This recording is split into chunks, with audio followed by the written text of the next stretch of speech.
ఈరోజు దేవుని వాక్యము ఆదికాండము 28వ అధ్యాయము 15వ వచనము. నేను నీతో చెప్పినది నెరవేర్చే వరకు నిన్ను విడువను. మరి ఈ వచన భాగం చూస్తే ఎవరితో మాట్లాడుతున్నారనేది బైబిల్ గ్రంథము చదివిన ప్రతి ఒక్కరికి సుపరిచితమే. దేవుడు యాకోబుతో మాట్లాడుతున్నాడు.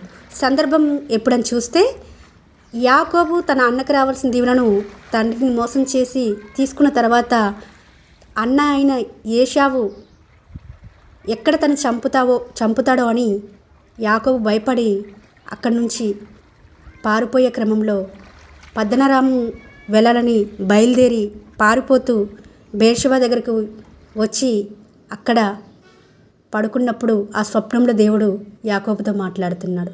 తన అన్నను మోసం చేశాడు ఒక మోసగాడు. ఆ మోసగాడికి ఒక దివ్యమైన వాగ్దానంతో దేవుడు పురుకొలుపుతున్నాడు. దేవుడు చూడండి, యాకోబు అప్పటి వరకు దేవుని పట్ల నమ్మకంగా ఉన్నాడా అంటే లేడు. నమ్మకంగా ఉన్న వాళ్ళు ఎప్పుడు కూడా మోసం చేయరండి. మోసం చేస్తున్నారంటే వారు దేవుని పట్ల కూడా తప్పిపోయిన వారుగా ఉన్నారని అర్థం. ఇక్కడ యాకోబు దేవుని పట్ల భయభక్తులు గలవాడుగా లేడు, మోసగాడిగా ఉన్నాడు. అయినప్పటికీ యాకోబును కనుగొని దేవుడే స్వప్నం ద్వారా మాట్లాడుతున్నాడు.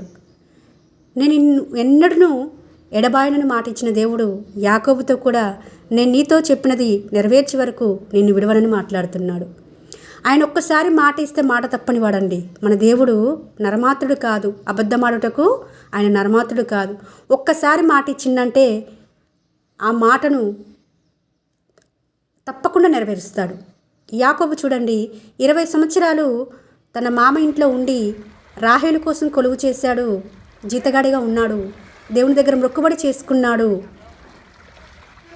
ఇక్కడ ఈ సందర్భంలో చూస్తే కానీ మొక్కుబడి చేసిన దాన్ని మర్చిపోయాడు. 20 సంవత్సరాలు దేవుణ్ణి మర్చిపోయిన తర్వాత కూడా ఈ వాగ్దానము యాకోబు జీవితంలో నెరవేర్చబడింది కదండి.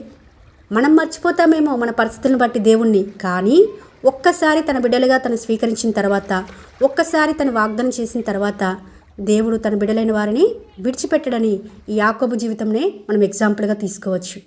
ఇక్కడ యాకోబు ముందుగా ఏం మొక్కుబడి చేసుకోకముందే వాగ్దానం పొందడం చూస్తున్నామండి. మొక్కుబడి చేసుకున్న తర్వాత తన స్వప్నం ద్వారా దేవుడు మాట్లాడిన తర్వాత భయపడ్డాడు. ఆ స్థలము చాలా పవిత్రమైంది, ఇది పరలోకపు గవిని, ఇది దేవుని మందిరం అనబడుతుంది అని దానికి బేతేలని పేరు పెట్టాడు. కానీ తను ఎంతో మొక్కుబడి చేసుకున్నాడు.